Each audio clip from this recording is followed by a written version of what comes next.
Yeah. Silverback Chronicles podcast. Your boy Big Ace. I got my brother Dre. What's good? Jim's over there. That's it. Now, what's up, baby? How you doing? Muscle Beach, baby. Triple C. Yo. What's good, baby? All day, every day. Ladies and gentlemen, we appreciate you. We love you. We appreciate you all the time. Please continue to tell a friend to tell a friend. We got a phenomenal guest here tonight. You already know him. But our brother had to come back on. My brother Tayvon is back in the building. What's up, baby? I'm here. They say the third time is a charm. Always. I think he's the first person to hit a triple. Yeah, three-peat. Listen, man, I'm three-peating like Mike, Scotty, and Rodman in 98. Ooh, okay. It's an honesty. With the high shorts. Look, man, I'm humbled to be here. As always with my brother. Like I said, this is not business. This is family. None of this shit is scripted or whatever. Nope. We gonna go on the fly how we always do. Absolutely. I am humbled and appreciative for being here. Shout out to you two, you three super producer motherfucker in the background that y'all don't see, but he's doing all that crazy wild shit. My man, 100 grand super back there. So listen, man, I'm ready here. I'm ready to rock and roll. Have some fun. I just want to say that everybody be like, where's the merch at? Where's the merch at? This guy buys it all. I just want to say, hey, yo. The first day it drops, my man be like, yo, I need that. Yes. Click, click, click. And then some. Thank you, though. Thank you for that. Times two, everything. Sweatshirts, hoodies, caps. You be in the gym with it. I be in the gym with it, man. You be in bar mitzvahs with it. House, man. Be everywhere. I heard you was at a bar mitzvah with a t-shirt. Yeah, man. Bar mitzvah, man. Sweet 16. Graduation send-off, prom send-off. Hey, listen, man. Good material, too. It lasts through everything. Tie, laundry, all of that shit. Downy fabric stuff. Downy everything. All that. It lasts, man. Bro. I got navy blue. I got the black. I got the black cap, the blue cap. And I got the camouflage joint, too. Come on now. Facts. Back. All day. Thank you. All day. I love my brothers, man. Love you more, bro. Definitely. So, bro, what's been going on with life, man, since we fucking last got up? I think the last time we got up, it was me and Jay. Yep. What's happened? My oldest, she is now in the Air Force. Congratulations! Thank you. She's in the Air Force now. Okay. Special Forces. How do you feel about that? I'm proud. Yeah, she finally got her stuff together. And not only that, she made the decision on her own. And she's loving every step of it, the independence, the nuances of military life. She's loving it to the T. She's down in San Antonio. She's been to New Mexico. She's going to be going to Qatar in a couple of months or whatever. She's loving the military life.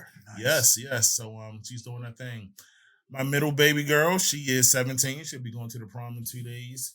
She is in her junior year. She's working. She's driving. She's doing her thing, 3.7. My baby girl, 4.0. She's in a Harford County all-band team. She's doing her thing too, man. So, I really can't complain. I can complain about a lot of other bullshit in life, but when it comes to the girls and all of that stuff, it's just a balance, man. So trust me. This is why I don't fucking complain, because things are good with them. So it's amazing. Kids always come first. Absolutely. So, yeah, I'm good, man. So no complaints on either end. How y'all doing, man? How you doing? Yo, I'm tired, man. I'm gonna interview you. How you doing, Greg? How you feeling? I'm tired, but we working. You working? Just tired, man. We working though. We grinding. Hey, so what's been up with you, man, since I've been over here? How you feeling? Bro, it's been a rocky 2023 for me. Yo, for you. First and second quarter, it's been tough. But I'm gonna see it through. There you go. Third and fourth quarter is all matches at the end of the fourth quarter, right? That's it. There we go. Closing time. There you go. It's over. Yeah, 2023 has been kicking ass. Yeah. But it's a beautiful thing, because with life, you just, you go through shit, and always, you got to be strong-willed and determined to get through it, and there is the other side of the fence. Bro. It is, man. Storms don't last forever, bro. That's why we appreciate the sun. They do not last forever. Absolutely. I'm with you on that. And like I said, you can't call it beforehand. Mm-hmm. You don't know when shit is going to come. You don't know, the curveballs, the fastballs, the screwballs. The fucking life is going to throw you, man. You just got to be ready, and then you got to work your way through it. One of my favorite quotes is, hard times make hard men. Pause. Thank you. Yeah, early on that. No doubt. I don't want to fuck up the quote, but we was with you, man. We with you. Can on we get that. serious on the quote, though? Yeah, serious. I'm with you on the quote. 150%. Absolutely. I mean, you brought it up. You know what I'm saying? I wasn't gonna say nothing else. I was gonna let it rock. Right. Oh, no good. technical. You good? Hard times, right? Hard times make hard men. Right. Hard men make soft times. Absolutely. Soft times make soft men. Soft men make hard times. And that's the rotation. Yeah.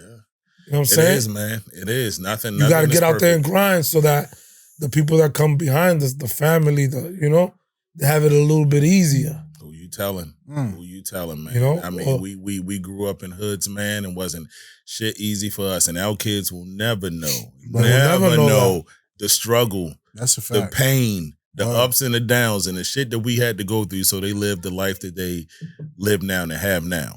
You know what I'm saying? They'll never know. And here's the thing. That's the thing that defines us. When they get older, they'll say, my father, X, Y, and Z, even if they don't understand it, or probably to the full degree appreciate it now. They will when they become adults, and they'll sit back and they'll realize, and they say, my father sacrificed this, that, and the other thing, or they'll understand what an 18-hour day is. They don't understand that now. They'll understand it when they get older, and they'll appreciate that. And they'll appreciate it through their own experiences with dealing with other men, other people, and being more mature and educated about the world. They'll sit back and say, like, damn, what you mean you tired after working one shift for X, Y, and Z? My father did it, such and such. That's what it comes, man. Knowledge always comes with this. You can read, you can learn and all that stuff, but life's greatest teacher will always be experience. Always. Boots and that's just what it is, bro. Boots on the ground, 10 toes down. That's how it is, baby. That's how it is. Damn. I mean, in this world today, you gotta get out there and grind. Plus, it's so easy to get it now because nobody's grinding. Yeah, the workforce is at all. They talking about 4-day work weeks, which I will never understand, and I say that to say, how many? Go ahead, bro. You know what's gonna happen? What's that? Shout out to all immigrants because we all sons of immigrants. They're gonna come here and run everything because all they do is work hard. And why you think that is? Because why they work so hard and don't complain? Right, because over there is worse. It's worse. Yeah, you come here, you get free enterprise. The experience that they had, again, that's that teacher again with experience. I've had that happen before when I was an officer. I don't know. It was one morning I was working bigger shift. It was probably 7:15 in the morning. I go to Hartford and Glenmore, and I had probably worked BPD and JHU and probably got 4 or 5 hours sleep, whatever. So I went in there dragging ass. And I remember one of the dudes behind the counter, he was working there for a while. He was like, what's wrong with you, Adams? And I said, man, I'm tired. He said, oh yeah, what you tired from? I said, well, I worked, my head, then I worked in my secondary, and then I had to go home and then get back and say, I haven't been asleep. Because 7-Eleven, 12-hour shifts. Yeah. And then after that, he goes to work, and he was a taxi driver. Wow. So he said he did that for 8 hours, went home, took a shower, and came to work, right back to work at 7-Eleven. How'd you feel when you said that? Perspective. Again, it's like, what the fuck? What the fuck? Damn. So, I mean, I'm telling you, man, sometimes life smacks you in the face with some shit you don't, and you sit back and say, and I thought I was doing something. Yeah. And this is what they say when the immigrants come over, they sit back and say, we have no problem working 12, 16-hour days. That's easy. There's no problem with that. Because at home, we can't do that. There you go. Right. So, again, it's always about perspective. And sometimes, well, a lot of times in life, ignorance is bliss, but you only know what you know. Right. So. Speaking about what you know, these two gentlemen, Triple C, are well-versed in boxing. Man, that's sweet science. What do you know about Well, there's a big fight coming on this week. Tank versus Ryan.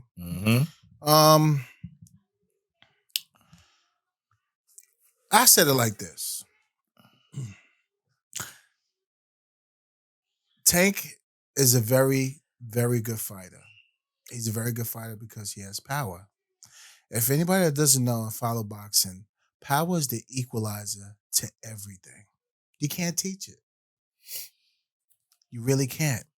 So for a person that possesses power, like Tyson in his prime, Tyson had power, and he was a monster. Tank has power, doesn't have the greatest defense, and sometimes has issues with him being in shape, going through the shark water. So, what Tank plays to, his strengths is his power, and he walks you down. Every fight, if you look at it, Tank could take a lot of punishment because he doesn't really box. He's got a phenomenal jab, he just doesn't utilize it like he should. But I get why he doesn't utilize it, because he's going to walk you down, you're going to get tired, 6th, 7th round, and he's going to put you to sleep with that phenomenal uppercut or the straight left or even the right hook, for crying out loud. Whatever he hits you with, he's going to cause so much damage to you, to your equilibrium. It's going to be curtains. He's going to have problems with Ryan this week. It's not an easy fight. Ryan is the taller fighter. He has the longer reach. And Ryan has the same equalizer Tank has. He's got power on both hands. The reason why I said the fight could be easy for Ryan is because if he utilizes his jab, keep Tank at the end of that damn jab, it'll be an easy fight and just outbox him. But Ryan is stubborn. He's young. He wants to use his power and full onslaught. It's going to come down to whatever game plan they come in with, because they both can knock each other out. Ryan doesn't have defense at all. His defense is horrible. And he's not a boxer like that. But he has a great jab when he utilizes it, and anybody can knock each other out. The reason why I said it'd be tougher on Tank, because Tank is a smaller fighter, and Tank has got to go inside to do his work. He can't really do his work from the outside because he's smaller. So he's got to do all his work from the inside. And it's going to be tough getting inside because Ryan has that phenomenal left hook followed by that blazing ass right. So it depends what game plan they come in. This is what I think. Now, your analysis isn't crazy. Obviously not. What I feel about this fight, I think this is a classic. And I was kind of surprised when you said that one particular comment, but I say it. I think with this particular fight. Okay. I think that this is a classic fighter versus boxer. Of course, I would go with Tank as being the boxer. I'm sorry, it's the fighter. Or being Ryan. No. No. So I don't put the Baltimore bias on that because I think that Javante has been outboxed probably his last 2 fights. Every fight he's outboxed. But the fact of the matter is, like H said, he has that power. I think I would agree with H 100% if Ryan wasn't locked out in his last fight. He got up, he redeemed himself, he won the fight. I really truly believe with the length, with the experience, with the footwork, I think he is going. And it's funny you say if he lives off that jab, he'll be all right. This is why I think that he would. There's no trainer that's getting paid more than $50 that's going to say you're going to get inside and you're going to throw blows with Tank Davis. He ain't stupid enough to do that. He don't want to because trade, even though he's smaller, he's stronger. So, and we all know what Tank does. Tank goes to the body. So this is why I think that Garcia is going to be the smarter fighter. I think he's going to space it. He's going to go off the jab. I think the fight is going to go probably, I would say, 8 or 9 rounds. What I'm scared of is because of this weight. This, what is the 10-pound catch weight or some shit like that? I don't like that. I didn't like that in this fight. I didn't like it with the fucking the Mayweather Canelo fight. Mm-hmm. I don't like shit like that. It takes away from the natural fighter's power. I don't like that shit. That's why they do the catch weight. Now here's the issue that I have. Tank issue that, not Ryan though. Right, that's what I mean. Mm-hmm. Here's the problem that I have. I think it's all about money right now. Shout out to Oscar De La Hoya for getting this shit done, and that which will lead to another fucking issue that I have with boxing. But I'm glad that he got this done because this is one of probably 2 fights that we need as the boxing community. The other one everybody already know is Crawford and fucking what's his name? Spence. And see, I have a problem with that because I think they're going to stall that out the way Mayweather and Pacquiao was 6 years later than what it should have fucking been. But I digress a bit. That just fucking bothers me. That's a touchy subject. Yeah, it is a touchy subject. It fucking bothers me. But I think for this one, I think this is a cash cow fight. I think this is a money fight. I can see this being a draw, and I can see another fight. Because think about it. Let's think about how this generation of prize fighting is since Mayweather been gone. Right. The money comes with the popularity. If Tank hypothetically, if he destroys Garcia, if Garcia destroys Tank, who's next? That's worthy. Shakur. They scared of Shakur. Hell yeah. You think so? Shakur beat everybody ass. No. What? No. I think he'll destroy Garcia. I think Tank will actually have a better chance with Shakur than Garcia. Like I said, it's styles make fights. Tank you know that. Tank won't last with Shakur. No. I think Shakur too smart. Shakur, to me. I just think money-wise, don't nobody want to see it yet. No, they want to, but they got to get through this fight. See, that's not a money fight. Boxing, like us, that's not a money fight. Yeah. Shakur's not that fighter yet. No. Yes, he is. No, I'm talking about money. People, excuse me. The average like person, the fair weather fans. Want to see him. The average fan.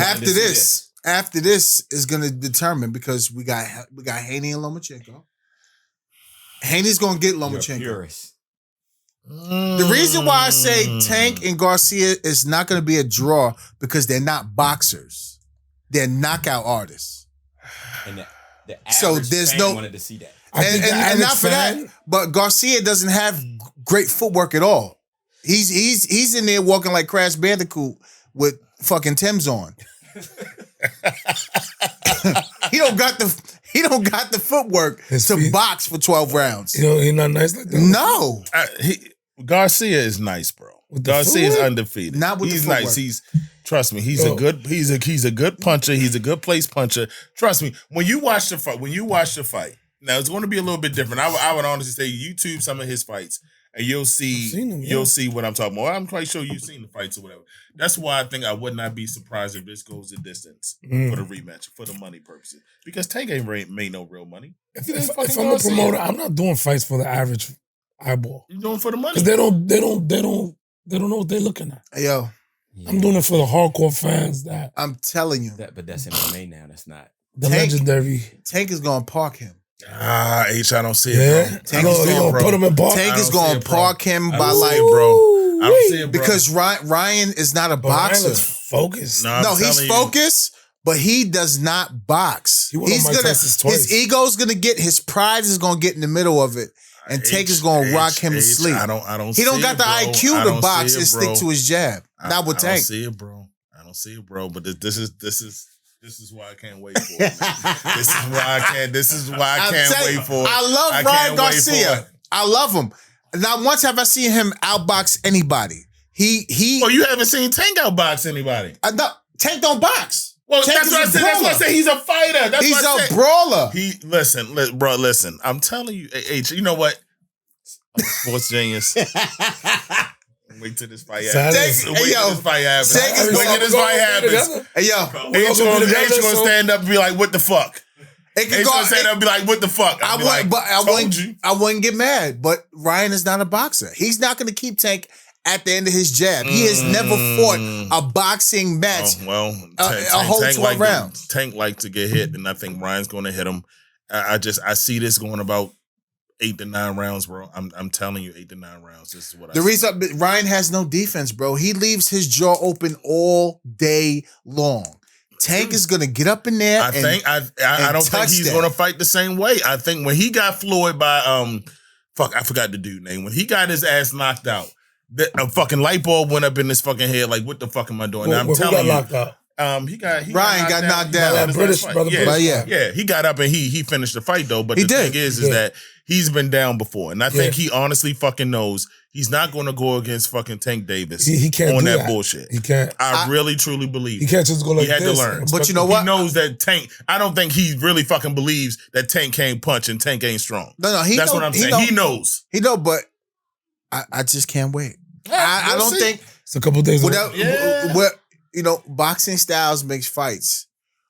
Ryan, and plus they put both their purses on the line. You believe that? I ain't do that. I think that's cap. You think? I think that's cap. I think that's. I said it was cap. No fucking way. No way. No way. I seen that shit and I was like, Cap, bullshit. Seriously? Bullshit. De La Hoya. Was that like 300? Garcia is Golden Boy, right? Yeah, he's Golden Boy. No fucking way. No, he didn't. That's just, they was just IG live and that shit ain't happened, bro. Oh, yeah, I didn't like that. Like, that kid, whoever that kid is, but he's a nobody. You took it to a... They went on IG live and the kid was like, "Oh, the black kid? Yeah. No, he's like a gamer. Yeah, it's like, come on, dog, you're not a fighter. Like, it's funny though. It is funny. They want to sell it. Yeah, they gotta sell it to the younger crowd. Yeah. I guess that was to the younger crowd. I think that's why they went. Boxing. Come on, yo. Fighters going IG live with each other. Yeah. You don't think that was? They set that up. That's WWE shit. They set that up.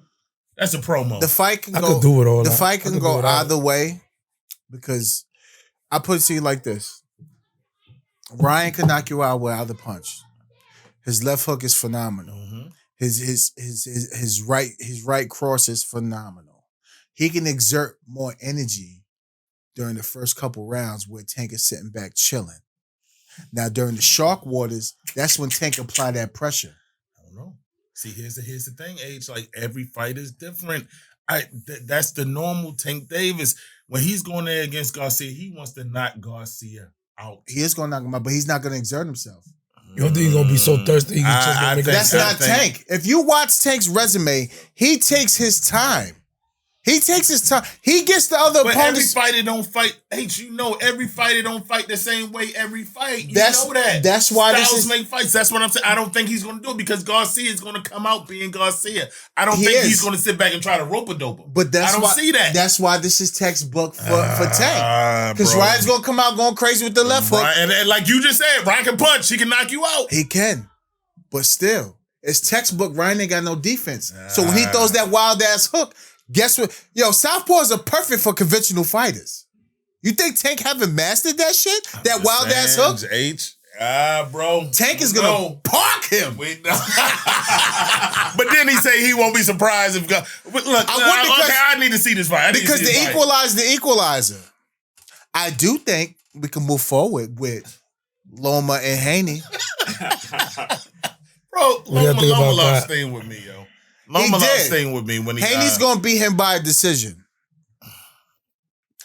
Loma can't keep up with Haney's work rate, and Loma starts off too slow anyway. So by the time he get to round 6 and he's finally warmed up, Haney's gonna be ahead 6 rounds anyway. Haney's work. I can't argue with you on that. I'm not. His work ethic is impeccable every round. I mean, he ain't got no heat. I mean, he ain't putting you to sleep. He's just gonna beat you by points. It's just that's it, and he's phenomenal in shape. Touch fighter, yeah. Now, my boy, the pound for pound, Spence. Did he just call Spence the pound for pound best? That boy is a. Can you stop lying? Stop. Bro. We all know Terrence Crawford is the pound for pound. Can you stop? Can you stop? Come on, H. Stop! Hey, yo, I love. Stop! Listen, I love Bud. I love Bud. Yo, they call him Bud. Yeah, Bud Crawford. Yo, Spence is different. Stop. Spence is not a bum, but he cannot. He can't keep up. He can't keep up. That Ferrari crash he survived. Yeah, you can't. He came out of that as a demon. He can't keep up with what? He can't keep up with Bud Crawford. You know the difference? You know the difference? Too fast. You know the difference? Spence don't go in for. Spence don't fight tune-up fights. He goes and fights the real dogs in there. Okay. After the car accident, you think he wanted a warm-up fight? No! He put the belt on the line. H, your emotions. No, I'm telling you. His resume. Because you know. His resume. For him to come out of that accident and to go against Bud Crawford, we all know what would happen. No. Bud Crawford wouldn't even wanted that fight. Because when he had beat him, the first excuse would be what? Oh, he was just in a bad car accident. He should have had a warm-up fight. He shouldn't have had that fight anyway. And I'm glad they didn't. So they gave Spence a lamb to slaughter. And that's fine, to get his confidence up, to get people like H to call him, the pound for pound and all that shit. Yeah. This is what we want. We want the money rate to go up. Oh, Spence is back. Bro, this not even no doubter. This isn't even no doubter. I know Crawford got him. Now, about 2 years ago, I would have sat back and be like, This some shit. I don't know. What weight class is that? Huh? What weight class is that? Middleweight. Yeah, right now, man. Yeah, no, I'm Crawford all the way on that. That's not even it. Again, another fight we should have seen. Yeah, already. But then again, I feel this Mayweather Pacquiao shit going on. This shit when it's gonna be like 5, 4, 3 years from now, ain't nobody want to fuck with it. Hey yo, Spence is a dog, bro. He's nice, but he ain't beating. Bud Crawford. He ain't beating Bud Crawford. He is nice, but he ain't beating Bud Crawford. Not now. What? Not now. Spence? No, sir. Spence, Bud for the minion, just to stay ready. Hey yo, Spence. Look at that. Did you just see what he just did to that boy? Spence don't fight can of tunas. Spence gets in there and fights. He don't want he don't need to fight nobody. Look at Bud. He called him a minion. Easy work. He's a minion. Easy work. Look how he just put Sean Porter down like that. Who knocking Sean Porter out like that nowadays? Sean Porter don't want to see nobody wants to see Spence. Nobody wants to see Spence, bro. Who the champ, bro? Yo, look at Earl. Look at Spence. Look at that. Yeah. Look at that. Dog, I'm going with the guy that. Look at that. Stop playing with me. Something like romantic is. Look at that. You crash a Ferrari, right? A white Ferrari. And you like, you know what? Fuck the city. Decision. He ain't putting them down like he ain't putting them down like Bud. He putting them down. So look at that. I'm gonna go get look at the body shots. That is right there. You know what Bud tell him? That was 7 years ago. I don't know. It's crazy. That's different. That was 7 years ago. He said, what are you pointing at? He's like, yeah, you fat. You fat. You fat. He said, you fat. And Spence was like, I don't need that much time to get right. But ever since that car accident, he been on 1,000. Listen, it gotta happen, man. It gotta happen. I need this. But they're not like the Charlos. The Charlos take forever. They're prima donnas in the sport. I'm so tired. I love the Charlos, but like, bro, stop. They walk around and talk a lot. Like Jamar and Jamar, like, just stop it. All they do is just run their goddamn mouth. And start fights in the locker rooms and shit. Right. You can't fight in the locker room, homie. Prize fighting. Until the money right. But listen, boxing, we can talk about that all day because, listen, I'm a connoisseur of it. You know how I am. Word. But this week, it's going to be a tough... I love Tank. I love Ryan. But styles make fights. Hey, yo, Tank see blood. He's a shark, bro. I'm going to rock with Ryan on this one. You going to rock with Ryan? I'm stand on the courage of my convictions right now. And I called Garcia when this fight came about. I called it before it even actually got signed. I'm stick with it. I think Ryan did his thing. I think the best thing that happened to him was him being knocked on his ass. This is crazy because I talked to the both of y'all about boxing, separately. And y'all always pick the same people. So this is the first time y'all really are...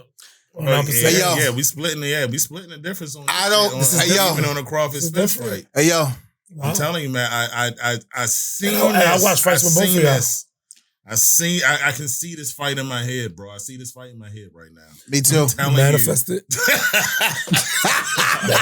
He manifested it. Crazy part. It's right in my head right now. Yo. My guy over Rodney that I used to work with, Rodney Hunt. Listen, he's in Tank's corner, but he was like, bro, I'm be in Vegas. I said, dang. Hey yo, because he's not directly. He's working. He's working. I'll give it to Ryan if he had defense. He's got no defense. Tank. Sorry. Listen, Tank will live in his shell. He is not stupid. Ryan is too cocky. Tank is going. Even after he found God. Tank is going. You don't think Tank is cocky? Tank is cocky, but he's smart. He ain't got no crazy work ratio. Tank ain't gonna outwork you every round, but he gonna knock that ass out when it comes to the shark waters. Yeah. I'm telling you, when you get under them lights, bro. I mean, listen, he's in knockout orders. But who said we going to know what he notice everything that H says. Listen to what H is saying. Yeah. Shark waters. Shark waters is defined anything past the 6th round. That's a fact. He think it's going in 6 rounds. What if it don't? What if it don't? Then it works in his favor. It works in his favor. Ryan's? No, and Tank's. But you said if we go, didn't H just say if it goes to shark waters, then Tank is going to take him out? But I always say he got that equalizer. You think he gonna save his left uppercut or left? See, here's the thing. I think Garcia is gonna win, but I never once said it ain't gonna be on points. That Tank could not knock Garcia out. I never said that. Right. Regardless of what round it is. I don't know why people think that, Tank can only knock motherfuckers out in the later rounds. No, he's stronger early. He just chooses not to do. For whatever reason, that's how he fights. That's how he fights. But no, he can catch Ryan. You wonder why he can catch Ryan? No, he can't. But you want to know why? Especially when you say Ryan, you believe Ryan has no defense in what he showed. No, I believe in this fight. His resume supports that because of who he's fighting. Yeah, it's going to be a different story. I think you're going to watch that fight and you'll be like, God damn. What the fuck is Garcia doing? I think Ryan. This is what I see. I think Ryan will work on his defense for the first 3-4 rounds. That's fine with me. But after that, listen, that chin gonna be out there like this. Listen. I'm telling you, Tank gonna touch that different button. Fights. When fighters fight a certain type of boxer, when they know what it is, they will change their shit up in order to win. No, he don't got the IQ like that. You don't think so? He don't got the IQ. Ryan ain't got the IQ like that. He walked like he got Tim's on in the ring. He can't outwork. This topic is not going to age well for H in a couple of months. What you mean? When Ryan's got the belts. When Ryan got the belts. Yeah. We're going to play this replay back. We're gonna play this interview back. What? We're gonna play this interview back. Hey, I'm gonna have to come up for the 4th time. I'm gonna have the 4 horsemen and shit come up the 4th time. Come in. Hey, Triple C, please give me one of your belts the next time when I come up in here. Yeah. I tell you this, right? I love Ryan Garcia. I think he's great. He's phenomenal for boxing. Clean, good-looking kid, smart, got power. His IQ is not where it should be with boxing. Just because you get away with little knockouts here and there, his IQ is not there. Well, you know what? I can't say that. He's a very good boxer. But boxing styles make fights. Yes. God bless his soul. What's it? Oh my God, that fought. What was his name that kept beating Shane Mosley? And he kept beating him with the jab. Was it Glenn Forster? Yes, Glenn Forster. Yo, Glenn had God bless his soul, he passed away. He passed away. He had a phenomenal jab. Jab is everything. If you can outbox your opponent, case in point. He said all you need to win is a jab. Well, let's look at the fucking Antonio Tarver Roy Jones fights and shit. Nobody thought Tarver had a fucking chance. Roy Jones was destroying people. Yeah. But Tarver had a fucking jab. Really beat him the first fight, and then the second fight, he said, "What's your excuse is going to be today, What's your excuse now? Roy?" And knocked him out. And did it. So certain fighters just have other fighters' numbers. It's just what it is. Right, it just comes with the territory. That's just what it is. Just like Marquez and Pacquiao. You seen in that last fight. What was the 4th fight? The 4th fight was the last fight, right? Right. They went into like round 6. And this motherfucker caught Pacquiao with the greatest fucking counterpunch. You see a motherfucker drop face first. Pacquiao dropped to his knees, then dropped to his face. Yeah. And you like, what the fuck? Yo, man. The whole prior 3 fights, Pacquiao tore this man's off his face ass up. I kept saying, it's exciting I get for the nationalities, but why are we having 4 fights of these motherfuckers? Pacquiao's killing this boy. I mean, we just experienced that in UFC with Adesanya and Pereira. You saw with Adesanya there on their 4th fight. Yeah. Put him to sleep. That was Manny. Ass up in the air and everything. Damn. Sleep. On that 3rd fight, I guess whoever lost the first 3 on that 4th one, I don't know what it is. If you ever get that chance, I don't know. I think anybody, like I said, with certain fights and certain fights, yeah, styles just make it, bro. And you catch somebody, and that was a flush side. I mean, he caught Pacquiao. I mean, it don't get no better. It don't get no better than that. Seriously, no better than that. It was a straight right, bro. Straight right in his nose. Yes. Manny wasn't even mad. He said, "Yo, he caught me with a good punch." Yeah. That's boxing, bro. You gonna get hit with like 1 second left in the round. Yo, that was it. Yeah. Yo, let me tell you. When I ordered the fight, I had a fight party at the house. When I say, Pacquiao fucking him up because he had dropped him once and he was killing him around, but Marquez had dropped him in the second round with an overhand right. I do remember that, but then Pacquiao came back and dropped him. Right. I said, only thing Pacquiao got to do is just make this convincing, and then it's automatically Pacquiao and Floyd. When I tell you, I anticipated that Pacquiao-Floyd fight more than because I'm a huge Floyd fan. Me too. I was a Pacquiao fan too, and I'm like, I kept saying, why is this not getting done? Why is this not getting done? Why is this not getting done? I said, man, after he mopped Marquez, it's nobody else. Yeah. Bro, when he lost, all my hopes went down the drain. All my hopes went down the drain. As soon as he dropped the bell ring. Done. Yeah. Done. The round was over. Done. Done. But it comes with the territory. Yep. Part of the game. But you know what? I love topic of boxing. Yeah, man. We can talk about this shit, man. Sorry, guys. We just got caught up in it. You know, it happens. All day long, but, man. I want to say, you know what?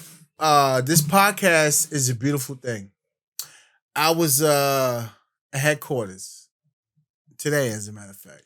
A sheriff came in. Hey, yo, so I let him in. So he comes inside and he's like, hey, yo, ain't you on the podcast? So I said, yeah. He said, Big H, right? I said, yeah. He said, yo, I love you guys. He said, yo, I watch it every fucking week. He said, yo, I tell all my coworkers about you guys. He said, yo, it's amazing. It's perfect for us. And then, you know what? And I'm like, I said, wow, really? He said, bro, I'm telling you. He said, I tell everybody about the podcast. Yo, he said, we need it. All we trying to do is spread positivity. But it feels good when when you hear that. And then when you hear from other people that, you know, they don't want to get on, they don't want to get on the podcast, but they love it. Bruce of the labor. You know what I'm saying? Bruce of your labor. You see what it's doing out here, man, and it's reaching and it's touching people, man. That's what's up, and that's what y'all want to do, and that's what's being done. Especially for our community, like Tut said last week, you know. I saw shout out to Tut. I saw Monday morning. Yeah. He felt really good. I mean, it's also therapeutic. He said, yo, I killed that shit. Shout out to Tut. Yeah. I told you, bro. Go to his parties because that motherfucker could DJ. Word. But listen, I can't do house all night. It's not for the God. That's me. Boom, boom, boom, boom. Absolutely not. I don't even like the sweat. No, I'm not going to fuck up my apparel just to appease you. You know, and the two-step, no. That's what you're working for, baby. 2 steps in the twist, and I'm done for the night. That's what you're working for. 2 steps in the twist, that's it. That's it. Pinky's always up. Yeah. I mean, nowadays, you know, I got a good foot and a good foot. I'm at the bar chilling. Hey, so let me ask y'all a question. Yes, sir. About a month and a half ago, I texted you both asking you a question. Billboard magazine came out with their greatest rappers of all time. I believe they dropped 50. But I believe I asked I asked you two and maybe 3 other people who I think are musically inclined. I said, can you do me a favor? Can you tell me your top 10, 50 rappers of all time? Now, I have the responses. You do. Because I like I said, when I come in with things, I like to come in with facts, data, and statistics. let me repeat that, y'all. Facts, data, and statistics. Yes, absolutely. I like to come up with that. So, what I'm going to do... No gray area. No gray area. So, what I'm going to do first is I'm going to read... hold on. Let me... My man, Dre. Okay. Yeah. All right, so... Let me go with Dre's top 10 rappers of all time. Okay. In this order. This is what Dre sent me. Now, again, this is about a month and a half ago. All right, I'm going to start from the bottom on up. Number 10. Can I get a after each one? Let me get, all right, number 10, Drake. What? Oh, that's your list. Don't do that. Ladies and gentlemen, facts, data, statistics. Okay. All right, so number 10, Drake. Number 9, Wayne. We're going to talk about But I said it's not. No. All right, number 8, Cameron. Number 7, Eminem. Number 6, Pun. Number 5, Locks. Number 4, Tupac. Number 3, Nas. Number 2, Jay-Z. Number 1, Biggie. So we're going to quietly critique. What I said. Not in that order. It says it right there. Not in that order. But that's fine. That's my list. Okay, that's his list. That's his list.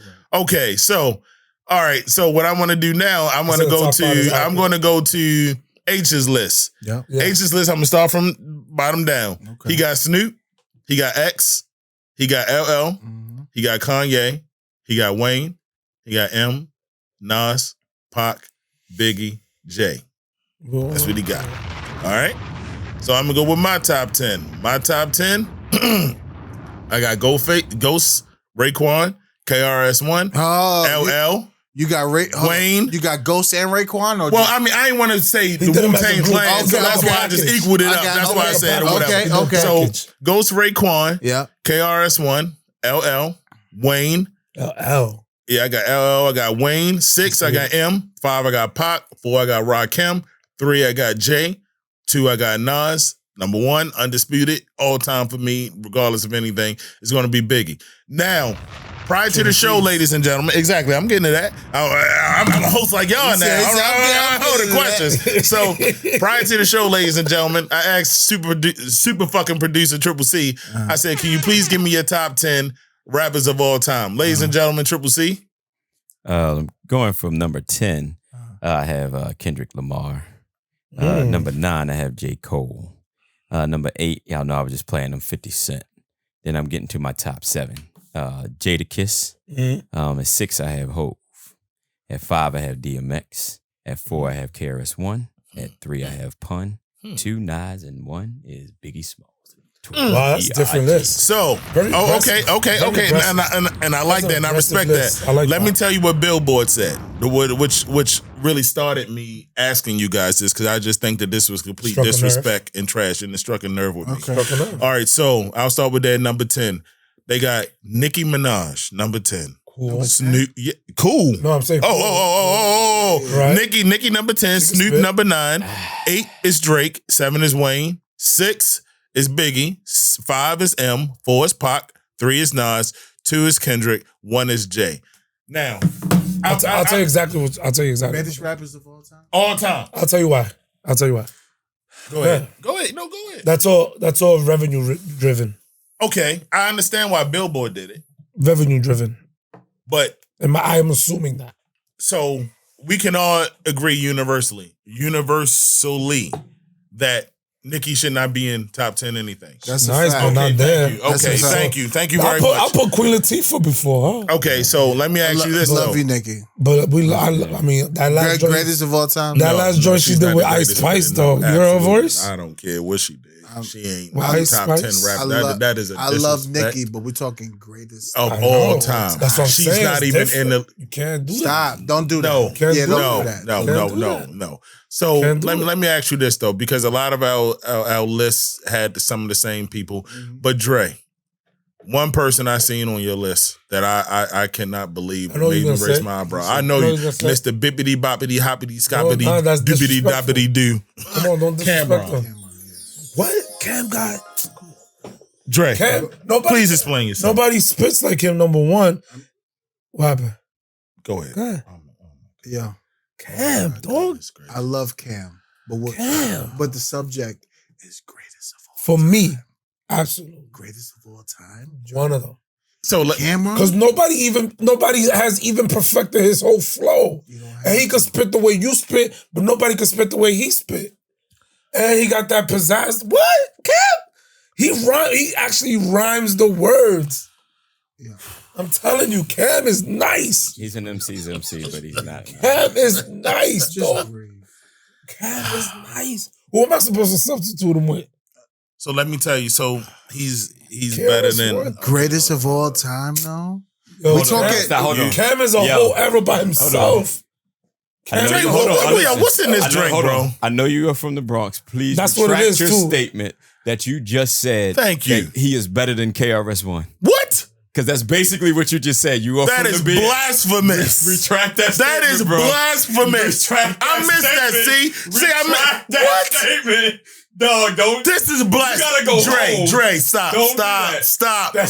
Hey, yo, you think he better than Chris? Stop. Don't do it. If the question was, please edit that. You know I'm gonna do it. Hey, yo, if the question was rappers of the greatest era, Cam would be up there. Yeah, because he had the whole world rocking Pink. He's an MC. Won't deny that. Cam is the man. I love Cam, but he's not greatest of all time. Don't put him on the list with Chris. He's not great. What? 357? What? All right, so I get it. Yo, all right, you know who I see. Okay. You stick with your Cam. Who had Kendrick Lamar on the list? I didn't. You did. Yeah. Can you explain that, please? It was honestly timing and the fact that I was just like I like him. Like I really do. New boy style, I like him. But when y'all was like LL and some of them other guys, it's different. But I'm looking at MCs. So when I'm saying rappers and MCs and this, that, and the fourth. So, but if you'd have given me some time to think about it, my top 10 would have that. My top 7, never gonna. It might fluctuate a little bit with Hove moving, but I'm looking at it again. This is not dissing Hove or nothing, but these guys that he competed against in his era, X was a monster. Yes, and he wasn't in X's prime. I agree. I agree. Body of work with it. Of course, X dominated the world, bro. You see what I'm saying? And I'm looking at guys that shifted. So them guys that shifted the things that they were doing, it was just, you know what I mean? Them last ones were just favorites of when I was looking. 15 minutes before. The one that shifted the culture and the world. I'm talking Outkast, which is in my top 10. DMX, Jay, Biggie, for crying out loud. God bless his soul. Like, I'm talking about like real. But those are the ones that everybody's gonna agree with. For sure. Because it's greatest of all time, yeah, bro. When you talk like that, yeah. I've did that list for me. Like what I Nah, I got you. But when you talk like straight across the board, you're gonna talk Jay-Z, you're gonna talk people that completely took hip hop from like Kanye. We're here. Kanye's you gotta throw Kanye in there. Whoever don't put Kanye in the greatest rap is a hater. You gotta throw Drake in there. Drake has been consistent. Now Drake, see 10. He's been consistent for what? He could be 10. That's the limit. He could be 10. The limit. Drake or Kanye? Kanye's a performer. No. Kanye's already in the top 10. Drake could be 10 of the new guys. That's in the greatest of all time. Ye's that dude. Ye switched the whole culture. Yeah, you can even talk to Ye about one of the probably. Because one of the greatest producers. But when we say greatest of all time, I agree. But when we say greatest of all time, we got to put the accolades up there. We got to put what they did. I look at rappers. His production is crazy, insane. Not to mention what he did with records. Not to mention what he did for sneaker deals. He made albums. It's going to change a little bit. Yeah, seasoned rappers. That's what I'm saying. Hip hop, the whole culture. There's so many different categories. Because I think Ye was a billionaire way before Jay was, right? With all his extracurricular stuff. Yeah, I don't know. I mean, who you know that signs deals with Adidas like that? He's a great rapper. Hey yo, and then when they cut him off, they want him back. Yeah, for more. But Ye's a beast, I knew he was looping. All right, so MCs wrote their own bars, wrote their this, that, and the fourth. There's a reason why I kept.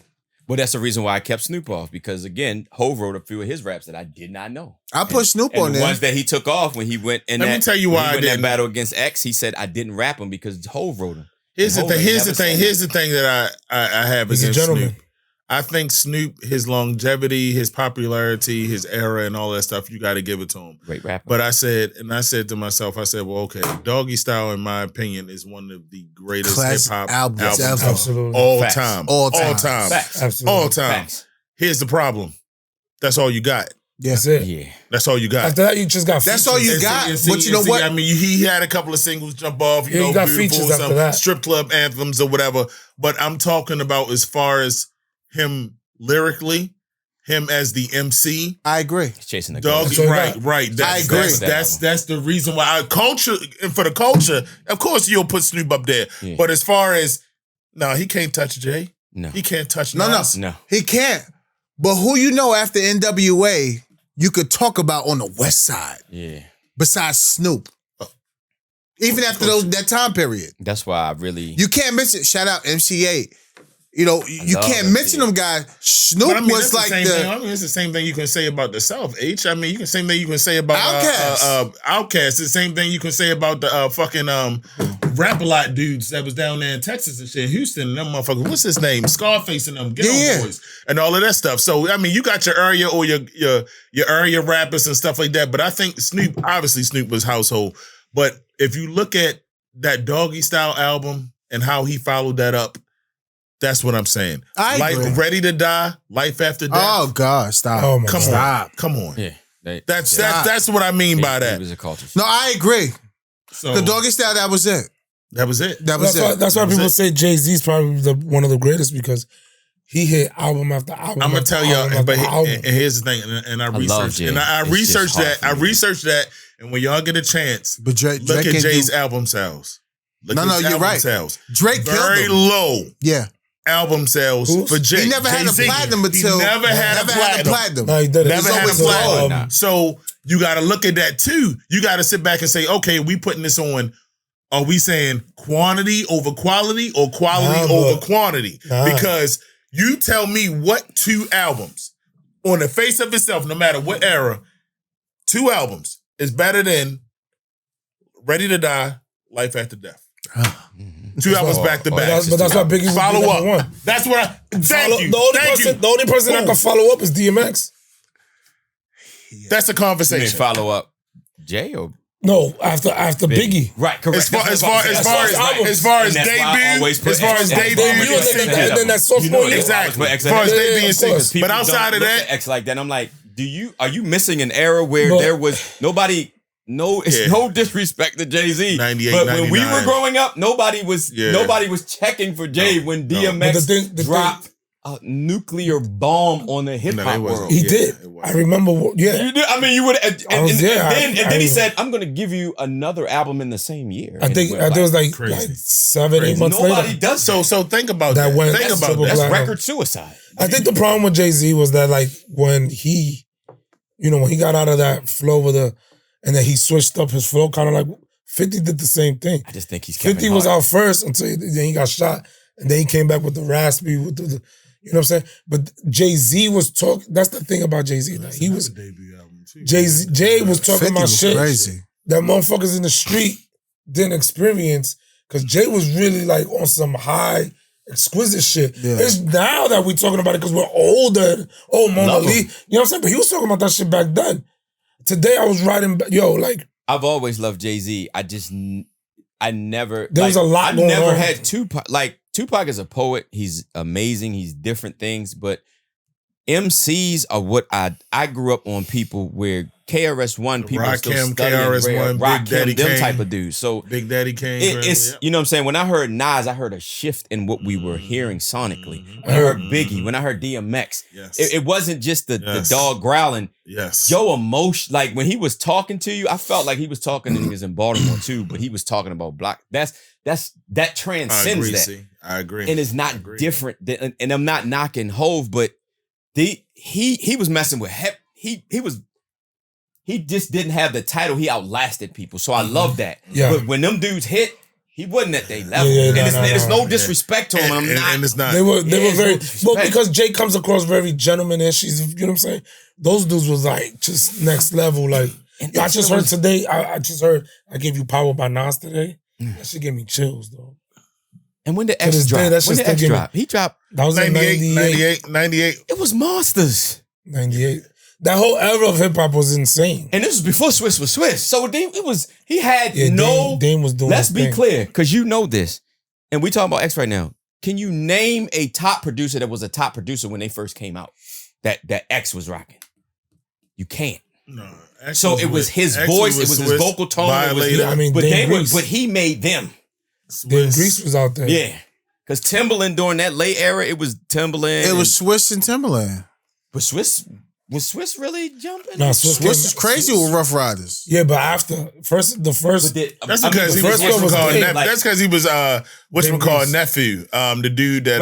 What I'm saying is that I heard X before I knew who Swiss was, and of course started rocking. Yeah. You see what I'm saying? But Dame Grease was the in-house Rough Rider. I just don't. Everybody was going to get Premier at any Beats, point, Pete Rock, and at any point, Jay was the number one guy. I think he's always been up there. Yeah, you can never forget him. But I think he just hit eras where dudes came along, when DMX's, when Eminem's came along, when you had certain rappers who came, man, that was always like, okay, this is the guy right now. When M came along, I don't think he was ever set alone on the top. I can't think of any era. Was insane. I can't think of any era that he was. That's another one. When Wayne got off the Hot Boys and he got hot.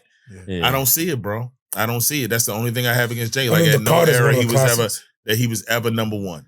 The Carter album is one of the classics. I was late to Wayne. I'm not even Carter? No. I was late to Wayne because when they first came out, the music was good sonically, but I wasn't Listen. Hey, let me not lie, bro. When I was in the Navy, and bro, listen, I was the biggest Cash Money fan, bro. I never heard no shit like that. And again, we talking 99.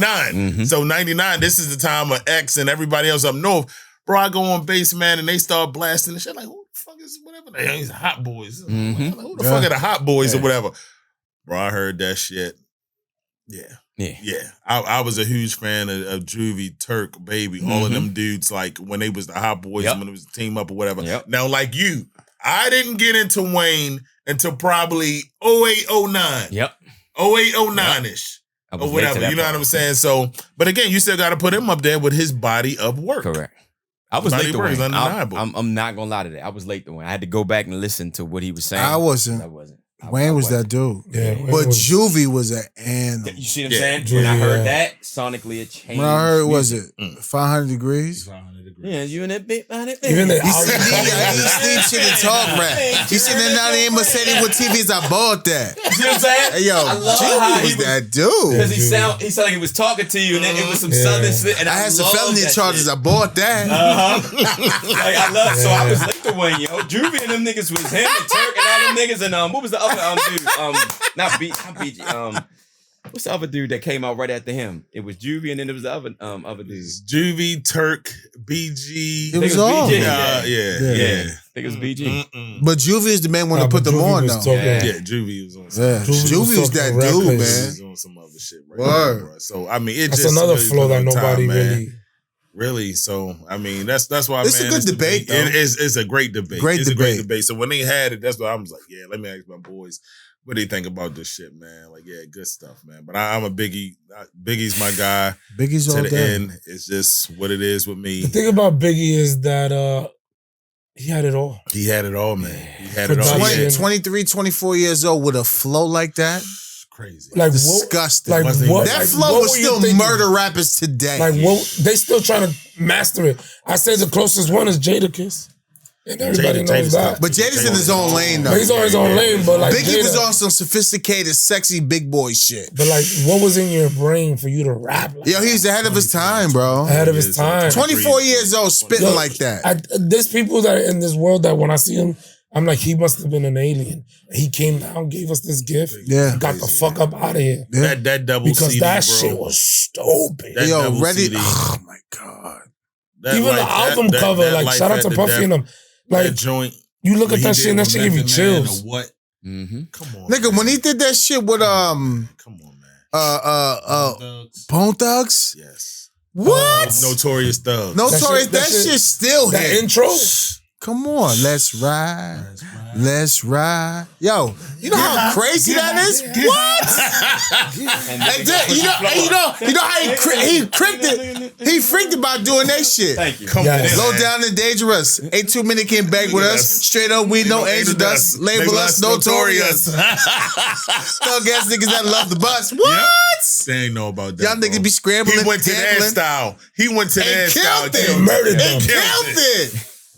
From New York and Cleveland. Come on, stop. stop. That's crazy. That's why, to me, man, just based on the quality, I know he didn't have the time frame, but just, bro, listen, I still to this day. He was great. Stays man. in a rotation. Yeah. Stays in a rotation. Yeah. It sounds just as good.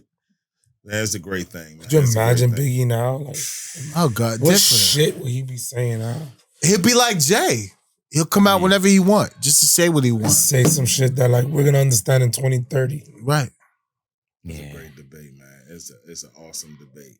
It's an awesome freaking debate. Damn. Let me ask you something though. I'm gonna switch topics, and I want to get your opinion, both of your opinions, because it's kind of hot right now. The juvenile curfew stuff, the stuff that's going down in the inner harbor. Do you think, not more so, do you think that a curfew will work? Do you think there's any way to get out of this problem that we're having right now when it comes to the juvenile? Excuse me. I mean, cause you know when the springtime, summertime hit, you already know they're gonna be out there. It's a given. But they in the inner harbor, and the inner harbor is like the gold mine for Baltimore City. Them being on a juvenile curfew, how's it gonna be enforced with our guidelines on how we supposed to enforce these codes of conduct because too many officers are getting jammed up now over simple things. CBIF just got another 10 officers. Damn. Suspended.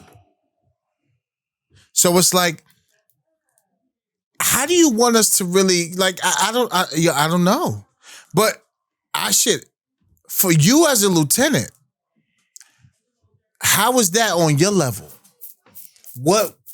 How do you feel about all that? I'm gonna answer that real quick. What's your feel on it, Dre? I mean, I think there's a lot of problems. We're short everywhere. We're handcuffed. I mean, I'm gonna say something that everybody has said from the beginning. It starts at home. These kids, their parents need to instruct fear. No, there was if you go downtown, I'm gonna beat the shit out of you. But no, there was a pastor that went on the news and he was like, "This is not a police problem." It's not a police problem.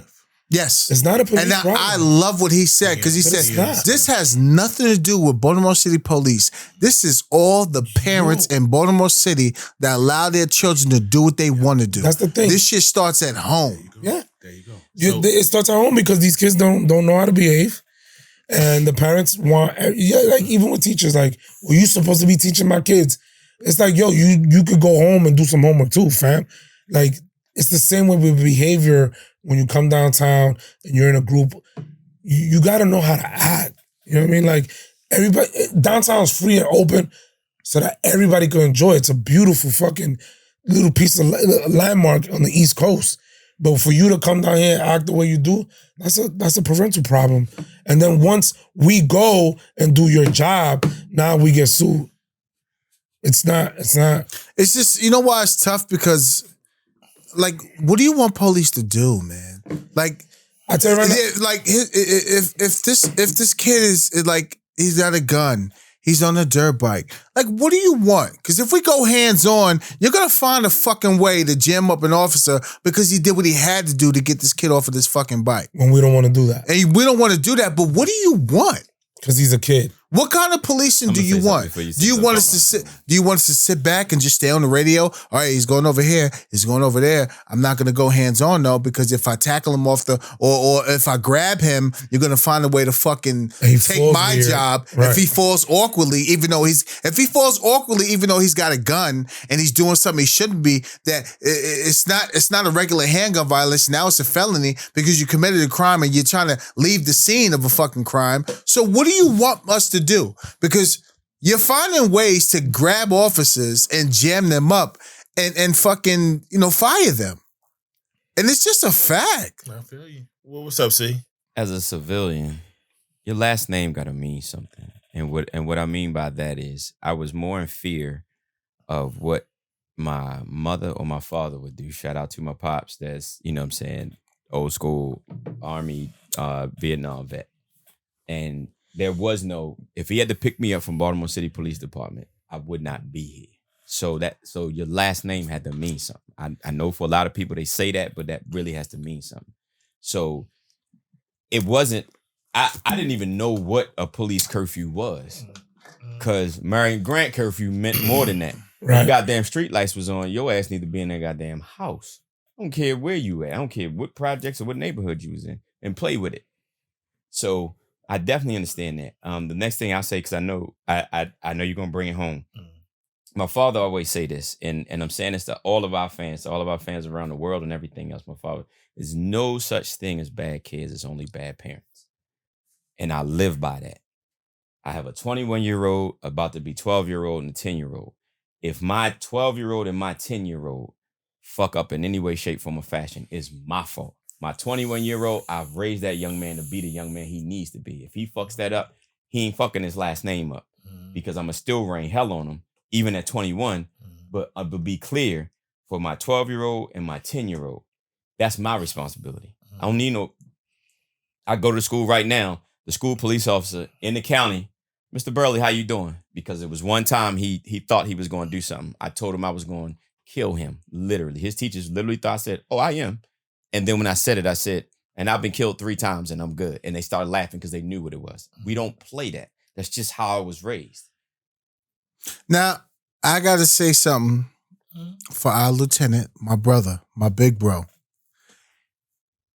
He's educated and he could say this because you was on patrol for how many years, bro? 14.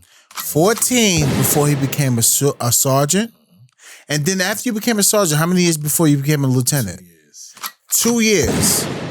So I value his opinion. I value his expertise because he's been through what we've been through and what patrol officers been through at that level. It's funny you say that. And on top of that, born and raised in the city and served the country. So this is why. So like that's how you check all the boxes. This is like how, what do you have to say after that? It don't get no valid than what he's gonna say right now. You see, he's unimpeachable. So this is how I want to bring this home because all three of y'all, first base, second base, third base. I'm just gonna bring this home to the home plate. All of y'all hit on all the points. The melting pot of what I just said. Triple C, you nailed it. It all starts from home. Now, with H question, he said, as a lieutenant, what can you do? Here's the thing.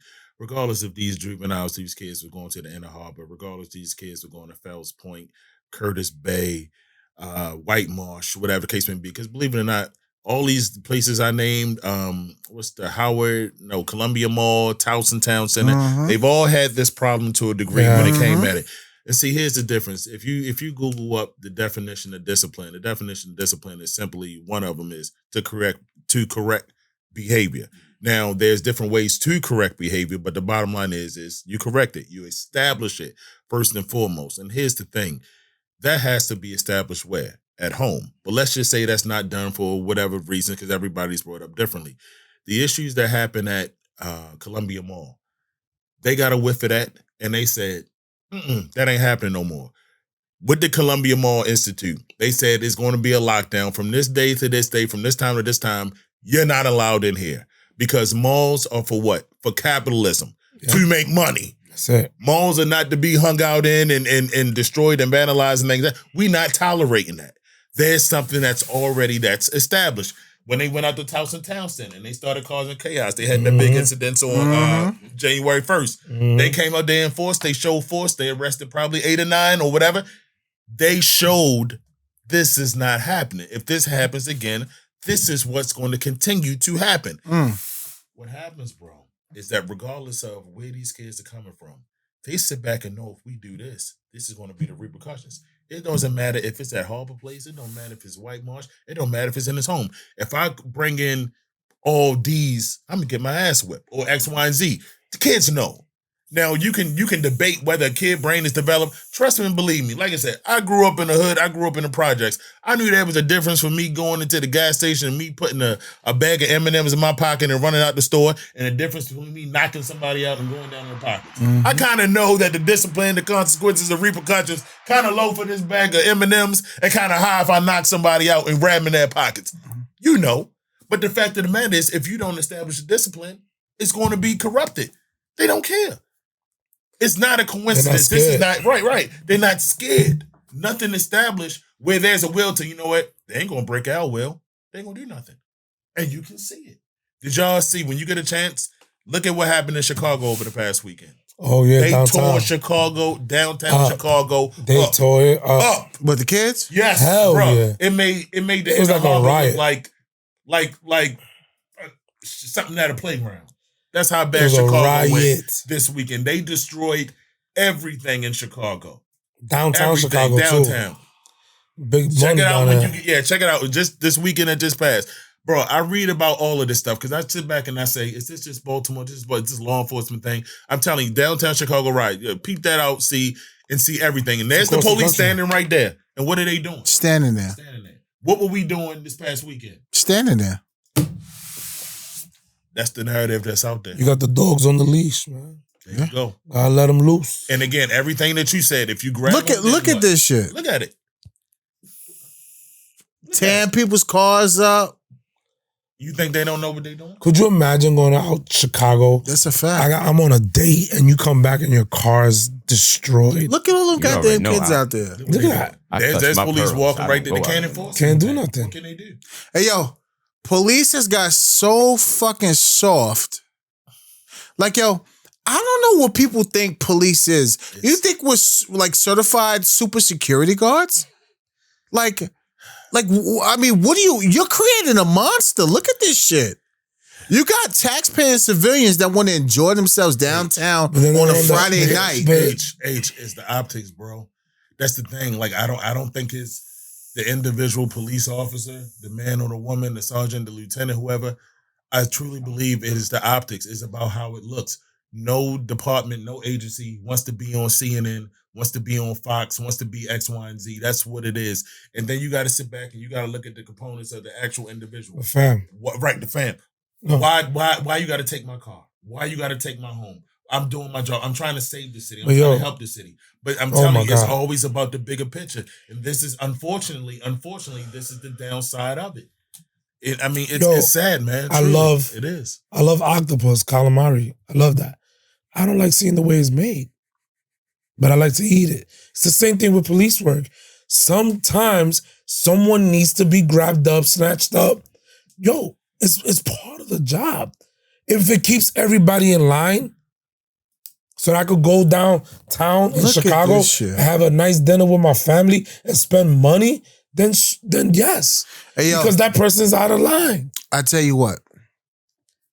It's wild. I'll tell you, policing has gotten to a point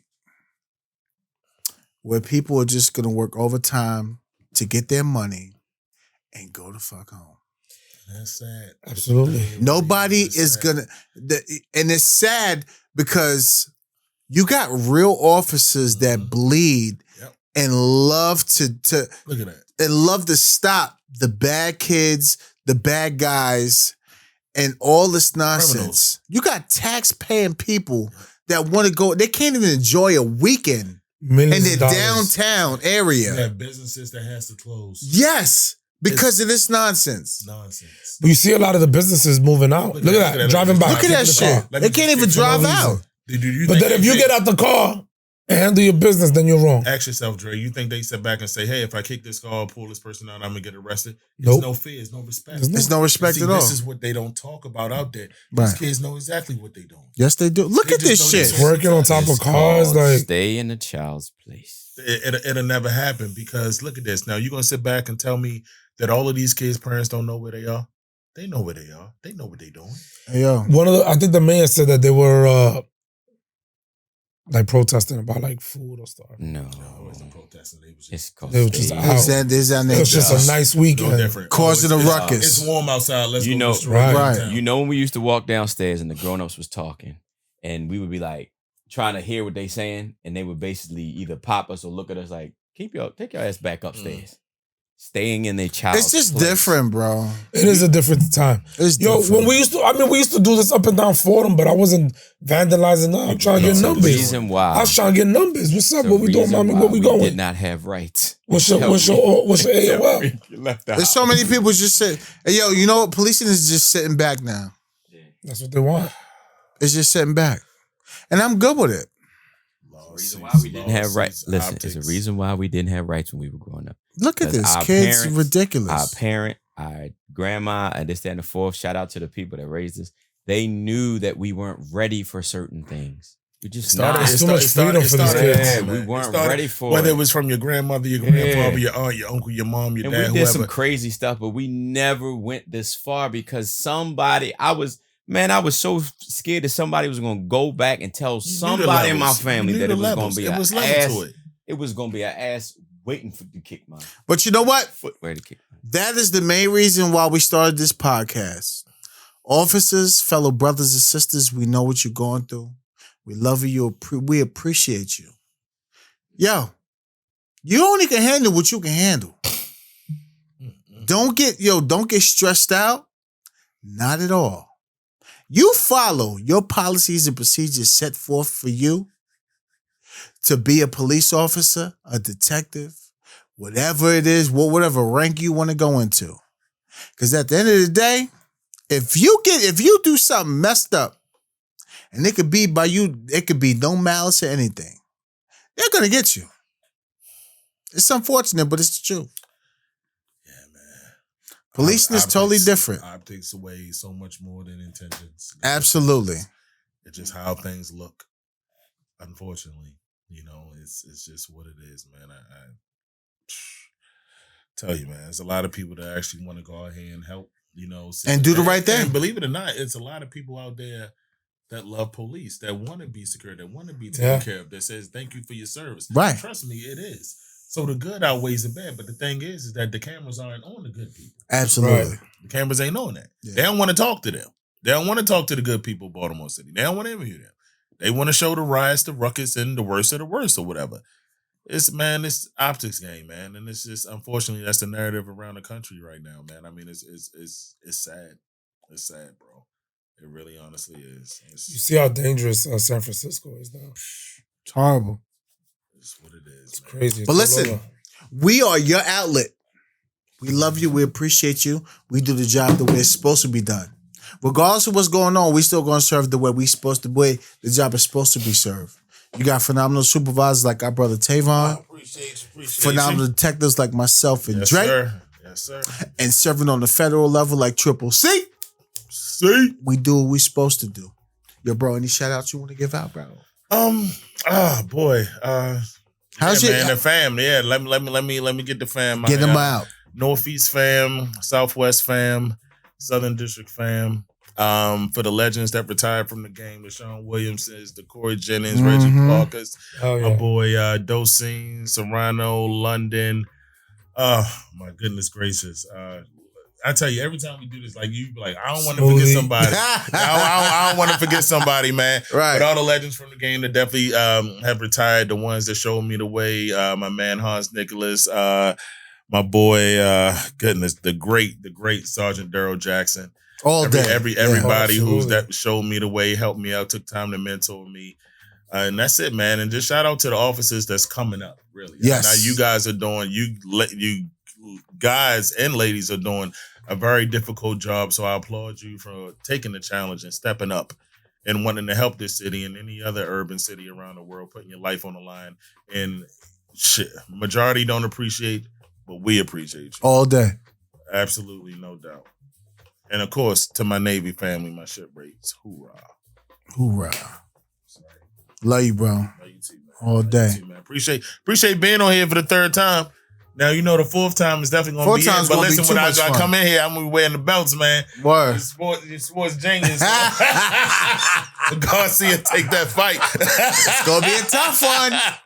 Come in here like the tribal chief, man. Word. Hey, had that set ready for me, Triple C. All right. Had that set ready. I'm going to come in here with the belt. Tank got that city blood. It's going to be tough. We'll see.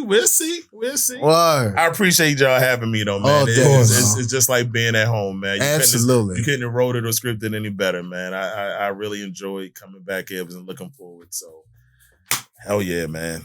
Gotta do it again. Let's do it again. For real. Dre. Peace and love, man. Triple C. Blessed are the peacemakers.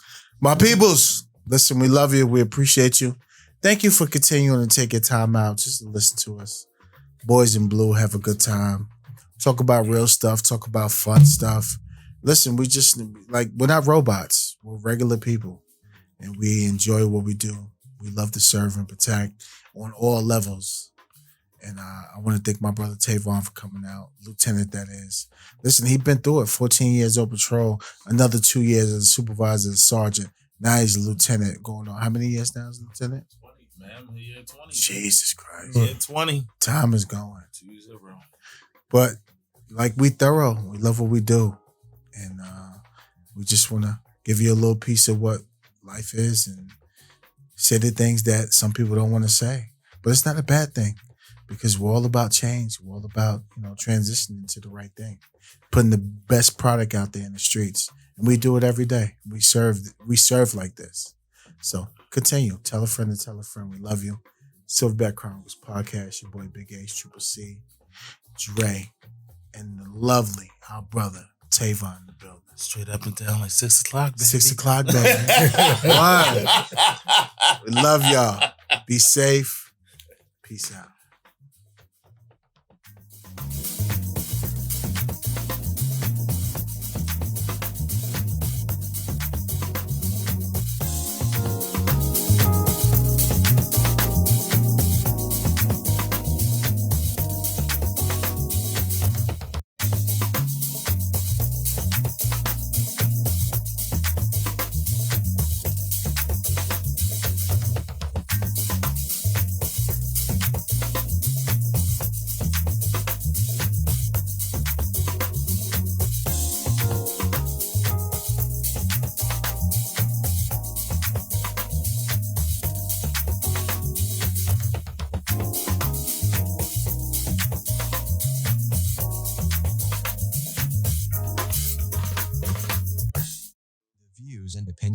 expressed on the Silverback Chronicles podcasts are those of the hosts, producers, or the guest appearing on the program. They do not reflect the views and opinions of the federal, state, or local government. This includes but not exclusive to the Department of Defense, Homeland, and the Baltimore City Police Department. The Silverback Chronicles podcast with Dre, Big H, and Triple C. Hit the subscribe button, like and comment.